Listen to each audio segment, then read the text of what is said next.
The world is changing fast. New technologies are impacting how we think about products, services, and the way we live our lives. Nowhere is this trend more present than in financial services, where new business models and customer expectations are changing our conceptions about banking, finance, and the very nature of money.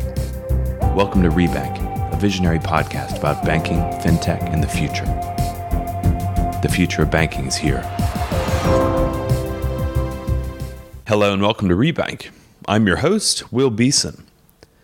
This week, we're joined by Harry Franks, founder and chief commercial officer of Zego, an on-demand insurance platform founded by former Deliveroo employees. We're also joined by Nigel Walsh, partner at Deloitte and insurtech specialist. This is an interesting conversation about how changes in the way people live and work impact their requirements for traditional financial services. Lots to think about here. As always, connect with us on Twitter, Facebook, LinkedIn, or on our website at bankingthefuture.com. Thank you very much for joining us today. Please welcome Harry Franks and Nigel Walsh. Harry Franks and Nigel Walsh, welcome to Rebank. Thank you very much for having us. Thank you. Great to connect with you guys. Harry, you're the founder and CCO of Zego. Tell us about Zego. So Zego is the insurer for the gig and flexible economy. We create variable insurance products that are fit for purpose for people who work in non-traditional forms of employment. CCO, that I guess could mean Chief Commercial Officer. Chief Commercial Officer. All right. Chief Comedy Officer, I think. Well, that too, presumably. Okay, so we'll come back to that and get more about Zego. Nigel, quick reintroduction. Partner with Deloitte Digital. I lead on disruptive technology for insurance. Right, and you're literally walking off a plane just back from Bermuda. It feels like my life is in a lot of travel right now, but a whole load of fun. Well, you just showed us that drone footage, which was pretty impressive. The benefits of working with the reinsurers, right? That's a different episode. Offshore. Exactly. Drone insurance is a different episode. Yeah, wow. That's presumably why you have the drone, right? That was my excuse for the wife. She's not listening to this. You can write that off, can't you? All right, so Harry, Zego, tell us a bit more about it. Sure. So we founded Zego in 2016. I don't have an insurance background. I approached this from the consumer side. We saw while working at Deliveroo the challenge that people found when working for new types of platforms like Deliveroo. The traditional forms of insurance were just not suitable for their needs. And so we created a platform that allowed people to have exactly the right type of insurance that they need at exactly the time they need it, as opposed to being burdened by big annual insurance contracts when they are only working a couple of hours per day or a couple of days per week. Mm-hmm. Okay, so you were at Deliveroo before? I was at Deliveroo before Zego, yes. And other co-founders also? So Sten, he was a consultant at Deliveroo, and then I used to work with Stuart as well at One Fine Stay, which was before Deliveroo. All right.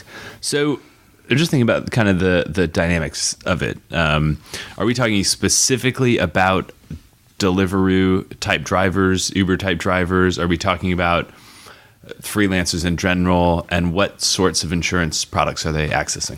Well, all of them are coming with a pretty common theme. They're all professionals, even though some of them are just one-man bands. We started really focused on the motor area because we saw that was an area that was really quite underserved for people who were working in these new areas. So, we had a good relationship with Deliveroo. We now have a good relationship with a whole range of on-demand platforms. And so we're focused on creating products that allow people to work using bicycles, scooters, cars, taxis, vans. But now we're moving into the freelance space as well. So recently opened up another 84 trades that people can work off and on, effectively switch their insurance off and on as they work. So that the consistent theme is that they are not full-time PAYE employees, and don't fall under the traditional protection structures that you would get. I mean, this is massive, right? I mean, we just released a report with Lloyd's of London. We found across 6 different areas, 500 million people share things over the last 3 years. That is an awful lot of people. And there's a massive shift as to what Harry's talking to. The insurtech book that came out a while back I was lucky enough to participate in that, and my whole point there was around frictionless insurance in a land of utility. And what I mean by that is exactly what Harry described: switch on and switch off as and when I need it. Don't have it there all the time for paying for something that I don't actually need when I'm not using it. So the utility piece there is absolutely huge. I think as you go through all these different areas, whether it's delivery driving, whether it's food or non-food, we actually broke down the report in multiple different ways. The shift to the gig economy or multiple gigs as an individual away from the 9 to 5 is very much here and now, and we see growing massively over the coming years.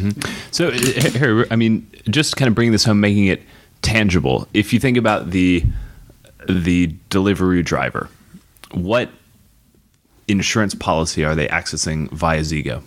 So any driver who wants to work in the commercial sector, whether they're delivering a pizza, delivering a person, whatever it might be, needs commercial insurance. Now, commercial insurance won't take into account how often or exactly, it'll take into account what you're doing, but not how often you're doing it. So your Deliveroo driver needs to have commercial insurance by law to operate on the road. But whether they're working 2 hours a day, 2 days a week, or every day of the year, their premium will be the same. And so for someone who really wants to work flexibly or have, as Nigel said, multiple jobs and really benefit from everything that gig economy has to offer, it's really not fit for purpose having 5 annual insurance contracts so you can access 5 different types of work. So to Nigel's earlier point, what we try and do is embed it in their lives. So we make sure that whenever someone actually logs into a platform like Deliveroo, they automatically are logging into the right type of insurance at exactly the time they need it. So they don't have to actively come and tell us. It's all embedded and completely frictionless. Yep. So Nigel, it sounds like from our conversation before, you were with a traditional reinsurer over the past few days in Bermuda. How does the traditional incumbent insurers, the incumbent reinsurers, how do they think about this style of insurance? I think opportunity. They're very open. The folks I'm working with, whether primary or reinsurer, they're always looking for new ways to support their customers. Ultimately, we're here to serve our end client and customer, and they need to find and are actively seeking new ways to support that gig economy or that diversified workforce, whether they're delivering something, whether they're providing contracting services, a freelancer or whatever else, or renting out or sharing their property or assets. So there's got to be a new way to do things. We all recognize the post-Uber, post-Airbnb era that affordability of assets these days for many of the up-and-coming generations is just not there. And as a result, the way they acquire those is really, really important. So back to our 500 million people have shared in the last 3 years, some countries are way further ahead than others. If you look out towards Asia, then it's almost a 50-50 split between those that share and those that have used from the sharing economy. You get into the UK as an example, and more people have used than actually contribute into the economy, which just says opportunity. So I think Harry's talking about the platform piece here, where you embed it into the platform. In all the research that we did, and we interviewed over 8,000 people over the period, in all the research that we did, it came out clearly that you have to enable the platform to work and make it seamless and frictionless for the end user. Because if I said, hey, every time you want to jump on a scooter to do a delivery, you need to go and get insurance, that's just not going to work. I think a good early example is probably Metromile. I think they've since switched it off, but they used to do the passenger on board, switch to a commercial policy, passenger not on board anymore, switch to a standard personal policy. And that level of automation is essential to make this thing as easy and friction-free for the client. Why did they stop doing that? Pass. But again, in my mind, a great business model in itself on the telematics and paying per mile and everything else. And there's a whole host of folks that are moving into this model now of paying per utility. Yeah, I mean, because basically, like through the, I don't know if you're talking about like an Uber driver, main example that's familiar to most people, like through the app, like the app knows when they have a passenger in the car, right? Because it's tracking the journey. Yeah, P.O.B., passenger on board. Yeah, so there's no reason that the insurance couldn't switch on and off. I think it's just evolved, right? And as these things always will do. What Harry's talking about around mobility, I think is really interesting. Having come back from California recently, seeing everyone on the scooters these days, it's just a liability waiting to happen. So I think how people are using these things is going to be really exciting. And then how the insurance organizations start to work out. Actually, we did a straw poll of some of the folks in the office that were renting around town and around London, and half these guys don't have home insurance or contents insurance. You think to yourself, wait, we work in this industry, yet you're not buying the products that we're creating and helping organizations put together. And it comes down to affordability. So I can't... Really? Is it affordability? If you're a new into the city and it's your first or second job, your choice might be, I'm buying contents insurance when I get out with my mates on a Friday night. Wow.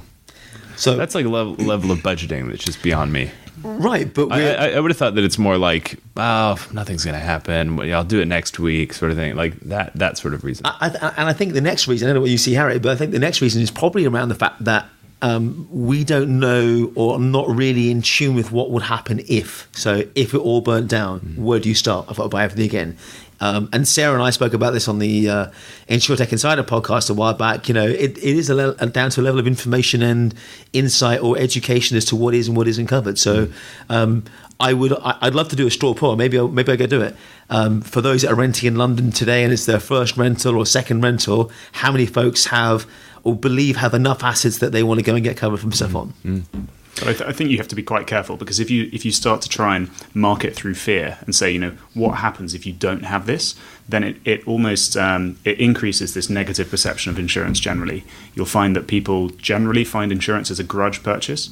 And what we're trying to do is actually say, well, if you use a scheme like ours, we're going to empower you to actually go out and earn more income. Your cost of insurance is actually going to be proportional to the amount that you can earn over that time. So it doesn't seem like this ongoing overhead that you have hanging over you. And presumably it's a legal requirement. I was going to say, there's difference here. So in my example, mine is optional. I don't actually necessarily have to have it. But for you as a delivery driver, to have public liability whatever else is a necessity before you do anything, right? Yeah, absolutely. In the motor space, it's a necessity, but we're moving out of that. And so we're thinking about different ways that we can, as you say, really explain clearly the benefits of these different types of insurance that we can offer. Is there a natural kind of scope for partnerships with, I don't know, if we continue with the Deliveroo example, like, I don't know, is on-demand insurance something that they could be offering to their drivers or kind of sourcing for their drivers in bulk at scale in a way that kind of brings you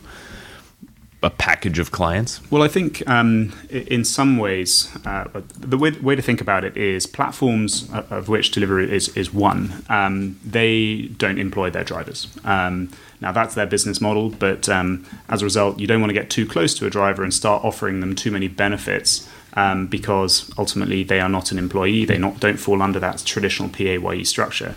The important thing in my mind is that someone who works outside of traditional forms of employment should still have the same levels of protection. So the way that we work is we still work in this B2B2C model. So for instance, we've just signed up a platform that puts babysitters into people's homes, and what we make sure is that every babysitter that goes into someone's home has the correct level of public liability for the activity they're undertaking. Now, that's a reassurance for the platform that's placing that person. It's a reassurance for that person that should something go wrong, they have a fallback position and that they are not going to be ultimately liable for the action that they took. And it's a reassurance for the people that are booking the babysitter. So to your question, the partnership, I think, is one where we can embed and make it really, really easy and really simple for that individual to get the insurance. But ultimately, it's the individual who is insured.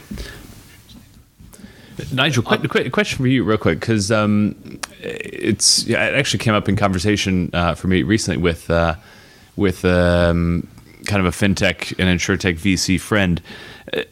The on-demand piece seems to work for the gig worker because it's effectively maybe it's a new policy, or it's in Harry's example, it's a single individual taking out multiple policies because they have multiple jobs. People have played around in kind of the on-demand personal car insurance concept. So I don't know, I have a car, but I only drive it once a month when I'm leaving London for the weekend. I really don't want to pay a full year's worth of insurance. I'd rather pay, pay per use sort of thing. But maybe that doesn't work for insurers, because basically it's just premium loss in that case, because, whereas you would have previously paid the entire annual premium, now you're just maybe paying a fraction of that. It's no benefit to them to start offering that sort of product. will they're do there it? though. So Yeah. you look at Freddie McNamara and what he's doing with cover and stuff like that. They are actually there. So you can do pay per mile, pay for it as you use it. Jess Miles launched in partnership with AXA recently, so you just pay for the mileage that you do. What's the incentive to the insurer to offer stuff like that? It's about being there and ask, and I guess in my mind, meeting your customers' demands. You all, back to Harry's point about being a grudge purchase. You begrudge the fact that your car sits stationary either in a car park or outside your house for 96% of the time. If I came to you with a message that said, "Hey, Will, all you need to do is pay for the car insurance while you're actually using it and the miles that you're driving," that's a pretty decent incentive. Then comparing that back to the frequency of use versus the convenience and everything else, all these things have to be frictionless. They have to be super convenient. There's no point having to do another step if you're going to go and do this. It has to always be there for you. And there's loads of variations on this one. I love the babysitting idea. More often than not, the services that you rent, and you can rent everything. I mean, you generally can rent everything from handbags to boats to cars to dogs. You go into rent my doggy or borrow my doggy. What happens if something catastrophic happens to the dog or to the pet when you've got it? Who's got the liability? Where's the insurance? All these things need to be thought of, and I think it's a opportunity and a gap that insurers are stepping up to and leveraging data and insights and the models they've got to go, we can support this and we can be there to enable these things to, I guess, take away that loss should something happen. I think traditionally that this gig economy, so where you're borrowing something, whether you're using a different asset, using your skill, has been a really hard thing for traditional insurers to understand, because you don't actually know what's going on. So in a traditional car policy, for instance, you don't really know how much the car is being used, so you have to make a lot of assumptions. And in the gig economy, where one individual could be doing a whole range of different things, whether it's borrowing a dog, using a dog, whatever it might be, it's very, very hard for them to understand. So what we really focus on is trying to make sure that we can actually bring a little bit of transparency to that really challenging area, and therefore make the right insurance policies to make sure they are fit for purpose. It's interesting, Nigel, that you mentioned pet insurance before. I remember having a conversation with Rob Moffat of Balderton, who I believe is an investor in Zego, and maybe he's on your board. You're telling me before, and we were talking about. He was talking about kind of the opportunities that he saw in kind of the long tail of the insurance world. So, like, okay, everyone, barring new renters in London, has home insurance, and everyone has car insurance, and everyone has, I don't know, maybe some sort of like medical insurance or life insurance. But these kind of super niche products that are tough to model, that demand is a bit weird for, kind of pet insurance, or I don't know, high end, who knows, like extreme sports cover or whatever. Traditionally, kind of like fintech, pre-insurtech, were a bit difficult to price, a bit difficult to deliver, a bit difficult to kind of originate, and now in this world, there's an opportunity to really start to like offer any combination of risk insurance over any time period, over any value, based on the tools that we now have to hand. I don't know if Nigel, you have any thoughts on that? I think go back years ago, and I think you're right. We didn't have the capability to do it. With the data today, whether it's telematics out of cars, whether it's GPS out of scooters, the data is crying out for a mechanism to partner up with to give us solutions to some of these things that we just weren't aware of. Harry talked about it being for the client. You mentioned about Uber drivers or BlaBlaCar drivers, for example. Again, there's partnerships with insurance companies like AXA who've partnered with both those guys to enable something for the partners. This gets into a really interesting debate as you go forward from the insured party and the shift, the broader shift, never mind insurance, to the gig economy in general. As an employee, we're all entitled to employee benefits, whether it's pension or whatever else. There was a study a while back, I think, in one of the national newspapers that talked to people that work in the gig economy miss out on all these employee benefits. And now you see insurance organizations popping up to go, we're going to help address that gap. As a multiple gig economy type person, we've now got the data to understand that, hey, Nigel, you do 7 gigs per week or whatever else you choose to. We'll cover the gaps that you had if you pay into and do X, Y, and Z. And I think that sort of insight that we have from these data points is driving a whole new economy and removing any of those barriers from that we may have had previously for doing this. I'm not sure that answers the question at all, but it's I think it's really interesting to see how the society has moved on, and it's now no longer seen as the norm to have a 9 to 5 potentially. Harry, you as Chief Commercial Officer, and I can, I suppose, only speculate as to what specifically that means, but you guys work extensively with traditional carriers. Tell us what that's been like. I mean, how have those kind of relationships gone? How open are people to dealing with new models like Zego's? It's been quite a journey, I think. All right, everyone's smiling. That sounds like the euphemism. We when we kicked off, we spent a lot of time. We drank a lot of coffee. We camped outside underwriters' doors. We got rejected quite a lot, and I think through sheer belligerence, we actually eventually got an underwriter in place. We actually managed to get it relatively quickly, but we worked pretty hard. And now, I think coming into early part of 2017, we started to see a change where people wanted to talk to us a little bit more. They understood the value of, I mentioned before, the kind of transparency in this dark area they didn't quite understand before. And now we work with a whole range of primary carriers and reinsurers. Our focus has always been on making sure that we are working with the best partner that's going to give us the best product for our customer. And so that means that we work with a whole panel of insurers, and some insurers only want to work on specific risks or specific frequencies of risk because they like the really short term. Some people really only like the annual. For us, that presents a really interesting challenge because you, as a consumer, might do 5 gigs at 5 different frequencies over the course of a week.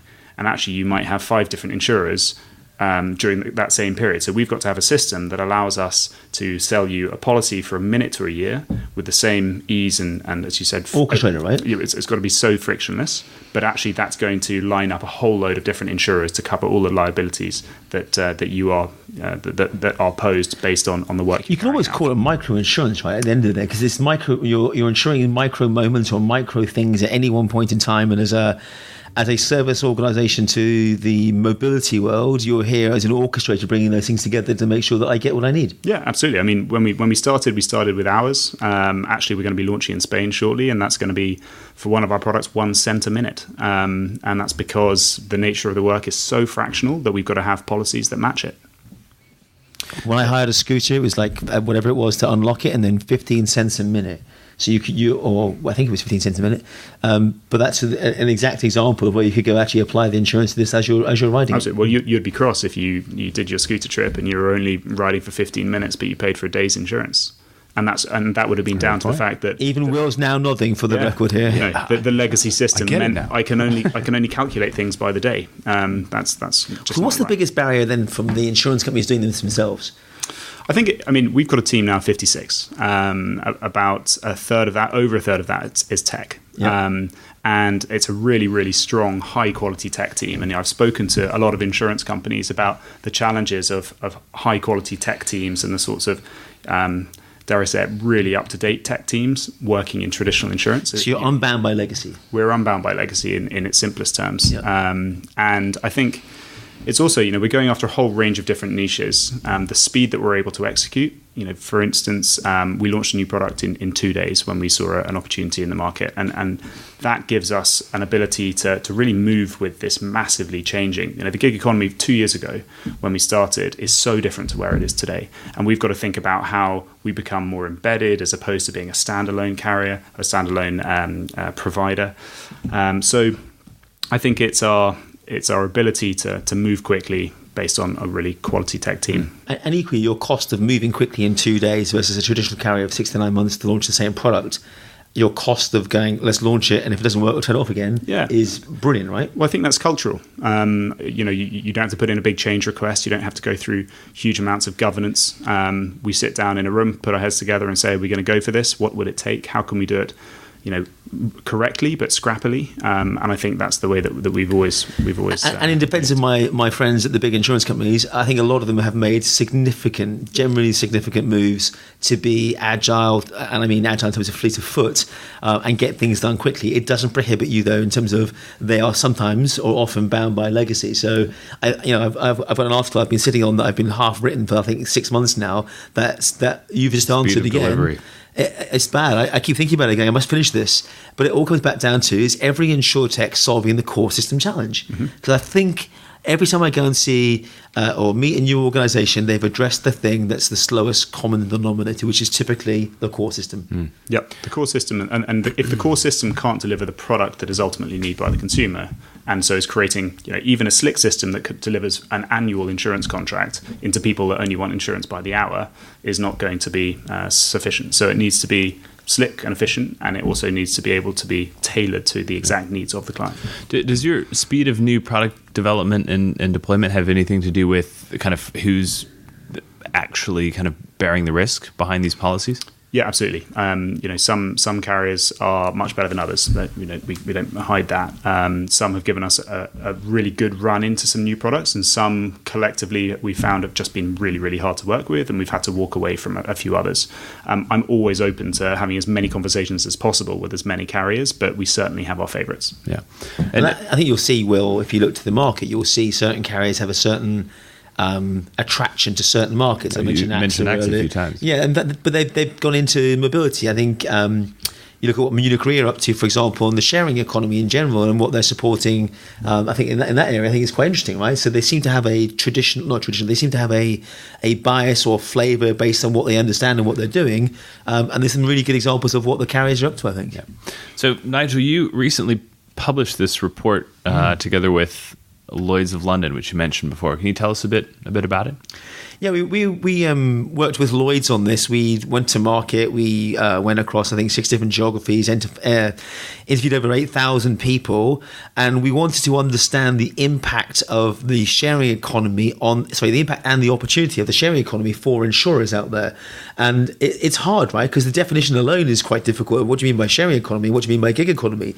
So for the sharing economy, we actually said a collection of online marketplaces where consumers, rather than corporates, share access to assets, possessions, and skills in order to earn a profit. So we try to make it very clear, because again, obviously, companies could do this. You could argue hotels do this at the end of the day, but we want to make sure this is around individuals. I mentioned earlier around the 500 million mark in terms of people that are shared across USA, China, Germany, France, and UK and UAE. It was a fascinating insight, interviewing end user customers, a whole bunch of platforms out there, a whole bunch of people bringing out products into the market space. And then we found broke it down into, I think, 4 main areas. And those 4 areas were, number 1, high rolling hosts. And these are people that had a higher propensity to use or require insurance in what they do and what they rent. So high rolling hosts, security conscious sellers, distinguished deliveries that didn't include food, and then finally frustrated freelancers.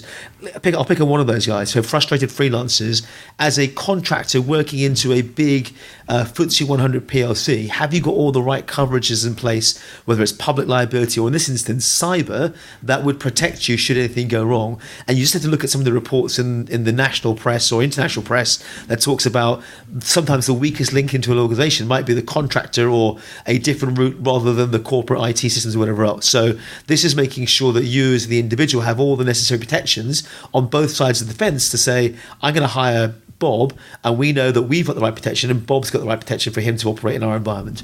And there's a whole host of examples about these guys, whether you've sold things online or rented your property or whatever else. Yeah.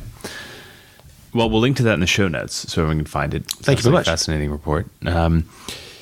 Guys, let's go ahead and wrap up. But before we do, opportunity to direct people to wherever they can find more information about Zego. Harry? Sure. Well, we've just had a website refresh based on the fact that we're moving.